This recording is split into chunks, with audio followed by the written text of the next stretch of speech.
So hello guys, welcome back again sa aking channel, no? So nandito tayo ngayon kasama aking nanay, no? Ngayon ay may gagawin tayo, no? Maglilinis tayo ng beach house. So today's video makikita natin kung paano yung ginagawa ng nanay natin before, kung paano sila magtrabaho sa ibang bansa. So hindi naman porket nandito tayo sa Amerika eh magginhawa na yung buhay. So ipapakita ko minsan ito pinagkakakitaan gumagawa ng diskarte. Ayan, watch nyo to.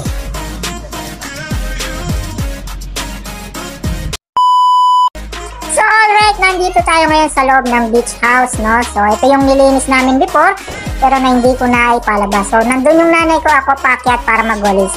So kung makikita mo siya pababa, maya lang ay bubuksan niya na yung ilaw. So ito ay pag may offer sa kanya, ginagrab namin kasi extra income. Sana at makatulong din to sa amin, lalo na rin sa pamilya namin.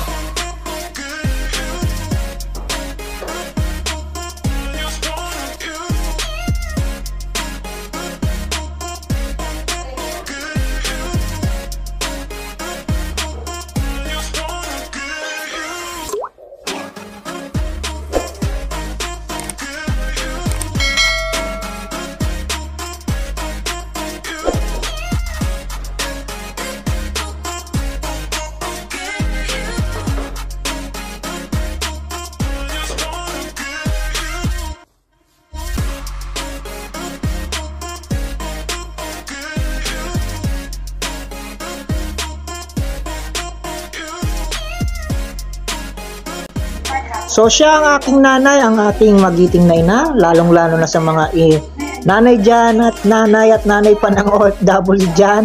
Yan, sa lahat ng ibang nag-iibang bansa, shoutout po sa mga nanay.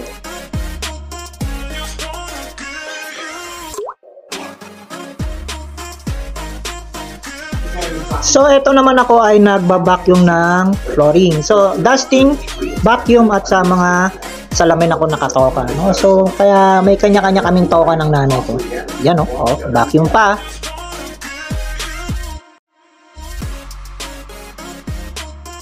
Kita nyo lang, naglinis kami ng beach house. So doon niya pala yun sa Ocean Isle Beach Isle, no? Nakikita nyo, so nagpupunas nanay ko, nakatoka siya minsan doon sa CR para maglinis. So yun nga pala, so nakita nyo rin na nag-ano din ako, nag-vacuum. So dusting and vacuum ako.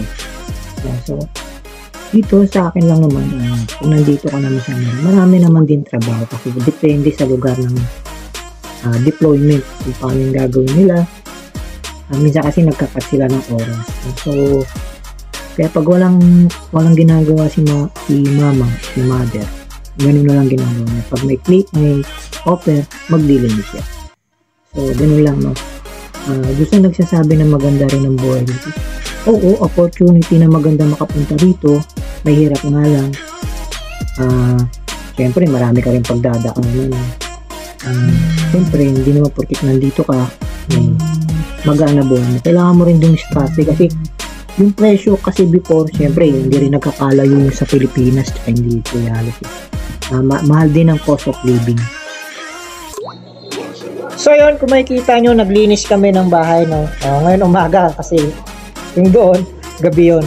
No, pero bago mag-end ang video na to, binabati ko ay mga birthday celebrant, no? So mga birthday celebrant, yung pamangkin ko sa asawa ko, na si Primo. Hi baby Primo, happy birthday. And then nga pala dun sa isa na si birthday din ng January is si Janjan. Yan. So Janjan, happy birthday, lalo na rin din sa'yo. Kuya Ramil, bayaw, happy birthday sa'yo. So kung makikita mo, nandito ako sa Amerika na ako ngayon. No?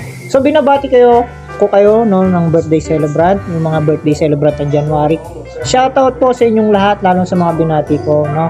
So, yun nga lang guys, kung makikita nyo, naglinis din kami. So, kailangan mo na dumiskarte kasi wala pa akong trabaho. No?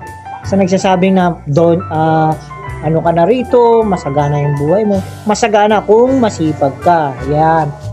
Hindi mo kasi kailangan na pag pumunta ka dito, sabi mo, bigla kang yaman. Lahat ng bagay na yan na nakakapunta dito, pinagdadaanan yung paghihirap, syempre, di ba? Lalong-lalo na yung mga magulang natin na nanay, no? No, supposed to be shoutout din nga pala po sa mga Bacani family na nandito na meet ko before nung December, no? So, yun lang po.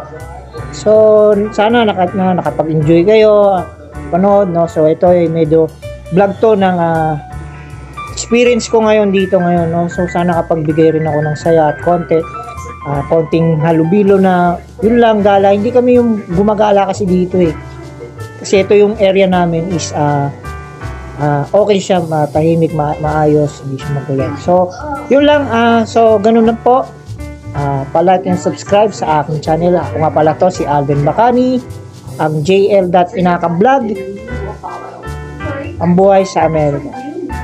Peace out!